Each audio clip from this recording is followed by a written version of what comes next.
नमस्कार दोस्तों, कैसे हैं आप सब। उम्मीद है आप सब बहुत अच्छे होंगे। इसी मंगल कामना के साथ आपको मेरा प्यार भरा नमस्कार। दोस्तों, बात करते हैं देव उठनी एकादशी की। मान्यता है कि देव उठनी एकादशी का व्रत करने से मोक्ष की प्राप्ति होती है। जातक मृत्यु के बाद वैकुंठ धाम को चला जाता है।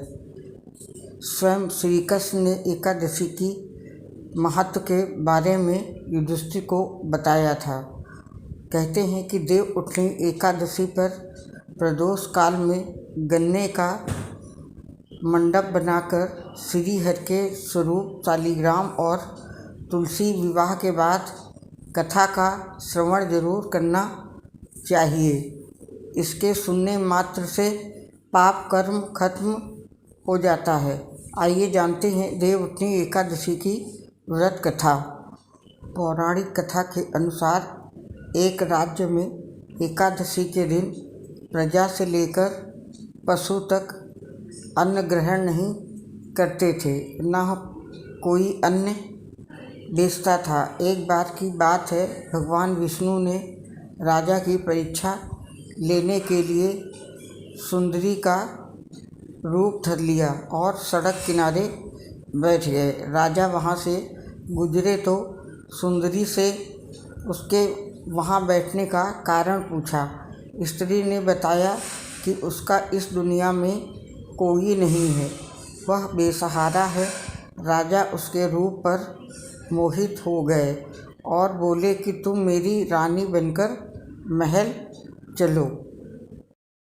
सुंदरी ने राजा की बात स्वीकार कर ली, लेकिन एक शर्त रखी कि राजा को पूरे राज्य का अधिकार उसे सौंपना होगा और जो वो बोलेगी, खाने में जो वो बनाएगी, उसे मानना होगा।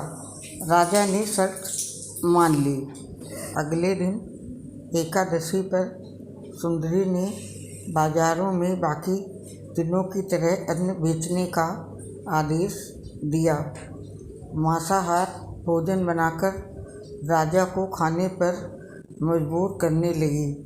राजा ने कहा कि आज एकादशी के व्रत में मैं तो सिर्फ फलाहार ग्रहण करता हूँ।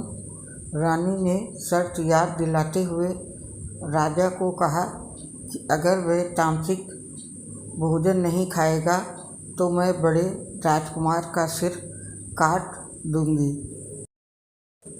राजा ने अपनी स्थिति बड़ी रानी को बताई। बड़ी महारानी ने राजा से धर्म का पालन करने की बात कही और अपने बेटे का सिर काट देने को मंजूर हो गई। राजकुमार ने भी पिता को धर्म न छोड़ने को कहा और खुशी खुशी अपने सिर की बलि देने के लिए राजी हो गए। राजा हताश थे और सुंदरी की बात न मानने पर राजकुमार का सिर देने को तैयार हो गए। तभी सुंदरी के रूप में भगवान विष्णु ने उन्हें दर्शन दिए और कहा कि ये तुम्हारी परीक्षा थी और तुम इसमें पास हो गए। श्री हरि ने राजा से वर मांगने को कहा। राजा ने इस जीवन के लिए प्रभु का धन्यवाद किया और कहा कि अब मेरा उद्धार कीजिए। राजा की प्रार्थना श्री हरि ने स्वीकार कर ली और राजा को मृत्यु के बाद वैकुंठ की प्राप्ति हुई। ये थी एकादशी देव उठनी की पौराणिक कथा।